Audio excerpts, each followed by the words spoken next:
Danny Wiseman,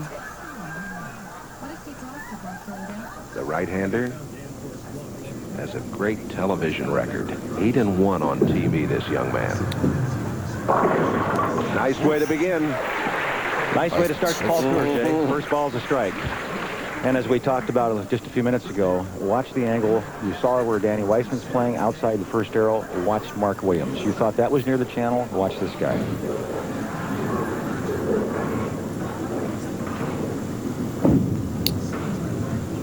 Well, that's what you call living on the edge and getting the job done. They open with strikes.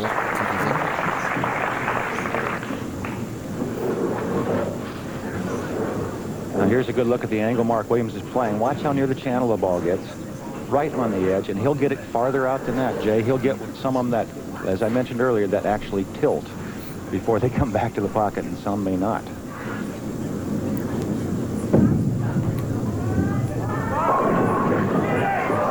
And the 10-pin won't go down. This is Mark's second championship round appearance of the year.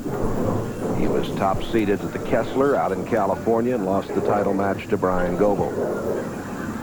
27 career championship round appearances. And Mark switches balls, goes to a ball that doesn't look straight across lane. That's the way to do it. Easy spare for Mark Williams. Danny Wiseman is more of a down and in player. He'll get the ball going down the lane on a line and then bring it on the back. Good rotation, real heavy roll on the ball. Whereas Mark Williams tends to turn the ball, get more side rotation. Danny rolls it more forward, end over end. And he's had great success. Only played the tour regularly for about a year and a half. Came up just a little bit short, and he's left the 2-4.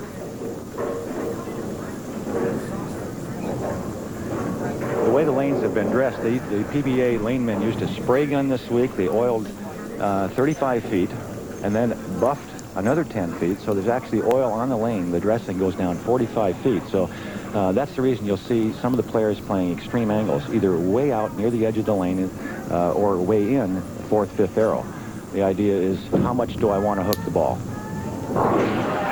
You mentioned the lane dressing. I'm reminded that later in the broadcast, Beyond the Foul Line with Earl Anthony, we'll talk about dressing the lanes on the fall tour this year, and I know our viewers will be interested in that.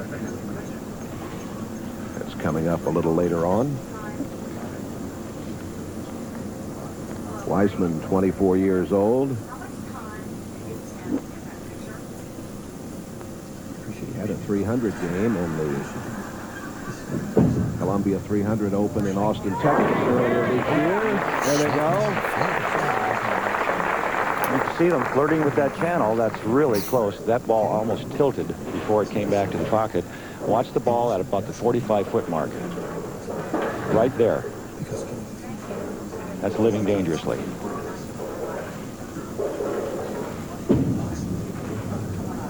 Gotta hurry.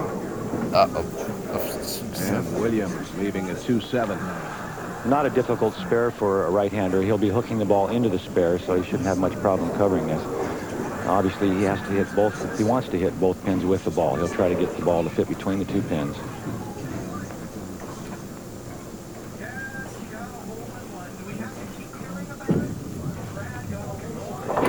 Just like that. Spare shooting has been very important this week. The scores haven't been that high. John Maas averaged around 221 to lead the tournament. It took about a 217 average to make the top 5, 205 average to cash this week, and a 211 average to make the top 24.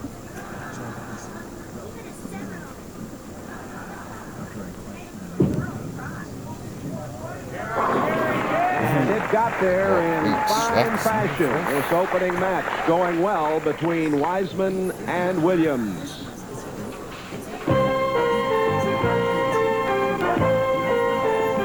NBC Sports coverage of the PBA Fall Tour is brought to you by Toyota and the all-new totally redesigned Camry.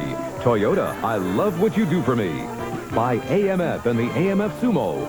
Flat out, more power than you've ever seen in a bowling center. And by Budweiser, the king of beers. With that clean, crisp, cold taste, nothing beats a Bud.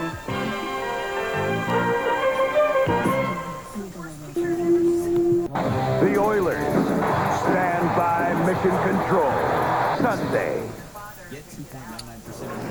Tino DeFranco, Ray Bluth, and Vern Santons, the men further who back make to the that, I think Tropicana something lanes else. really tick here. Bluth, of course, the Hall of Famer, right in the middle. Now Mark Williams on lane 44 in the 5th frame. And he leaves a 10-pin after striking in the 4th. Wiseman, a spare in the 4th and a strike in the 5th. A very even match in the early going. Neither player seems able to take command, although they're both rolling the ball well, keeping it in the pocket, keeping it in play. Can't seem to get a double. Something kind of interesting, Jay, that a lot of people around the country have asked me in the past. We know that amateurs bowl in some of the PBA events. How do they get in there, and how do they score when they go up against the pros on PBA lane conditions? You can see what happens on a golf course. You can see what the player has to do. On the lanes that we bowl on, you can't tell where the dressing is. But to give you an idea, there's another 10-pin for Mark Williams. To give you an idea, there were 5 amateurs that qualified to bowl in this field this week. Their averages coming in were 215 to 228. Their combined average for the qualifying rounds was 172. So you can see the PBA lane condition is much more difficult than the average house condition, and that's gives a little more credibility to the idea these guys are averaging 217 to 218 to lead a tournament. That doesn't sound like a high average, but on PBA conditions, it's very good bowling. That's the big time. That's the big time.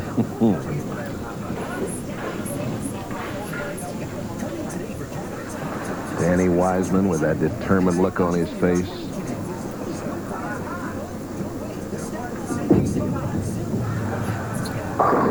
Smooth as silk, and we'll take a look at this young man who has doubled now in the 5th and 6th. Baltimore, Maryland is home, and he is a very talented young bowler. And this is a great shot. Look at the angle. You see him from the side and from back. Now watch the ball go straight back and through. This creates the leverage he wants, and straight down the lane with the shot. Look at the balance, the long follow through. That is how it should be done. Perfect fundamentals, and obviously the good result. Stayed down through the shot. You saw the shoulders over the knee. It was great.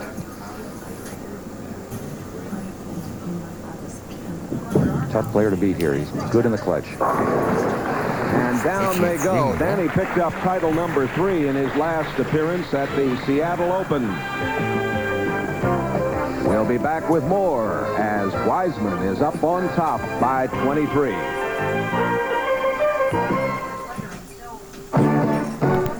The Tropicana lanes with a splendid performance last night.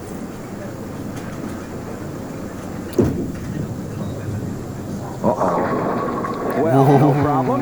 No problem. He got a big break there. Explosive on that one. What he did, what Mark did, he just really didn't trust that ball. It looked like he was trying to fit it, trying to be perfect, and he set it down early, and the ball just, when you set it down early, it tends to hook early. Across the head pin, got a big break. That could get him started. Being down 23 pins, getting late in the match. This is 8th frame. It's do or die time for Mark Williams.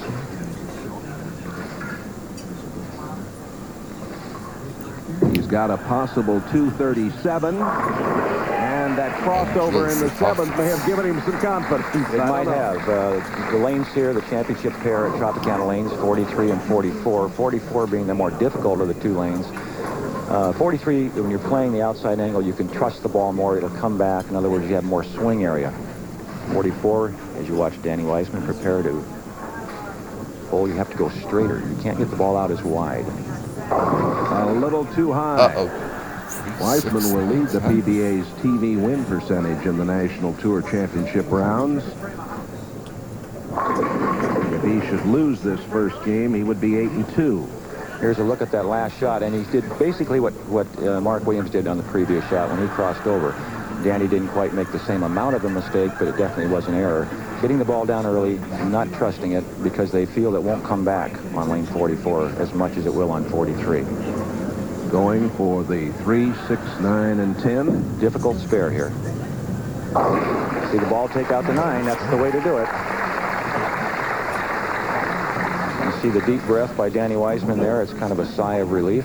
Well, he's only 24 years old, but as we watch the pin action of Wiseman, he has a veteran's attitude.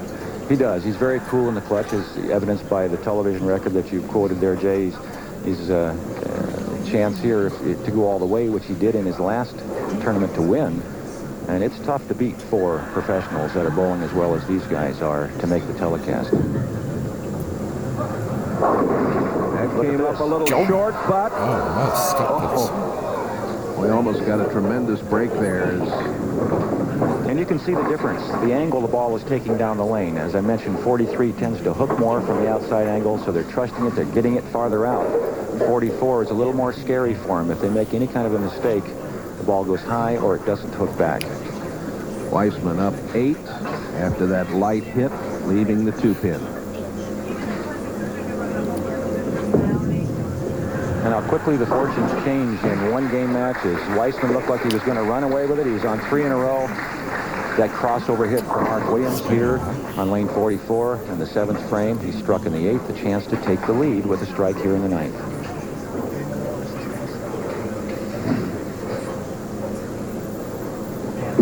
A little more room. And it doesn't get back. Again, 44 being the more difficult of the two. He trusted that shot after crossing over last time. Got away with that big Brooklyn hit, Jay, and this time he trusted, didn't quite get it back. And here's a look at Mark Williams, that great shot that our NBC crew gives us. You can see the leverage through the shot, the good reach on that ball. He rolled it exactly the way he wanted to. It just didn't finish for him. That was the best shot Mark Williams has made on lane 44, but he didn't get the ball reaction he wanted. Williams with the possible 237, or now with possible 216, I should say, and Wiseman a possible 225. We have an opportunity for a tie here. If Mark Williams should get the first 2 strikes and 9, he would have 215. Danny Wiseman going at a 215 pace. Looking good there. Mark Williams got the first one.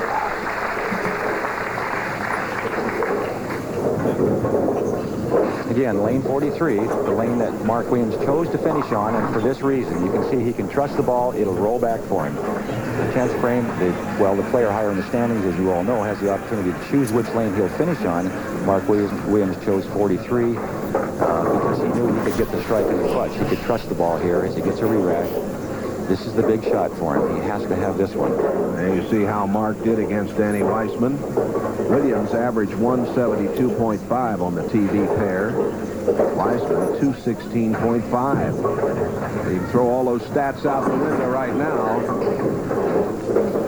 Williams that hit to take the lead, leaving the 610. Very important that he make this spare. For his score would be 206. And as I mentioned, Danny Wiseman going at a 215 pace needs to get a mark, some kind of either a spare or a strike in the 10th frame to win the match.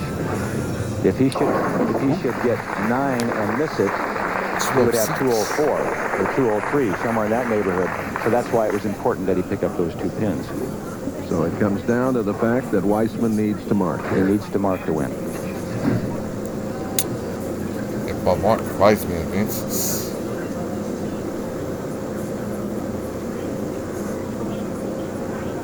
A little more speed on that shot. Did the job. That's the best And second Danny Wiseman gets the job done. Starting in the number 5 position, he just did get in as Marshall Holman had a tough position round last night and lost the opportunity to be in these finals by 2 pins. And here, Danny Wiseman only needs 2 pins in 2 balls to win the match. There's his wife, Lisa. And you can see him move in to the inside angle. He didn't want to flirt with that channel on an important shot. So Danny Wiseman, in search of his 4th PBA title, has the victory here over Mark Williams in Game 1 of this $150,000 Toyota Classic. We're in Richmond Heights, Missouri, right on the edge of Clayton, which is the county seat of St. Louis. And, of course, it's one of the tremendous bowling cities in all of America, the home of the PBA.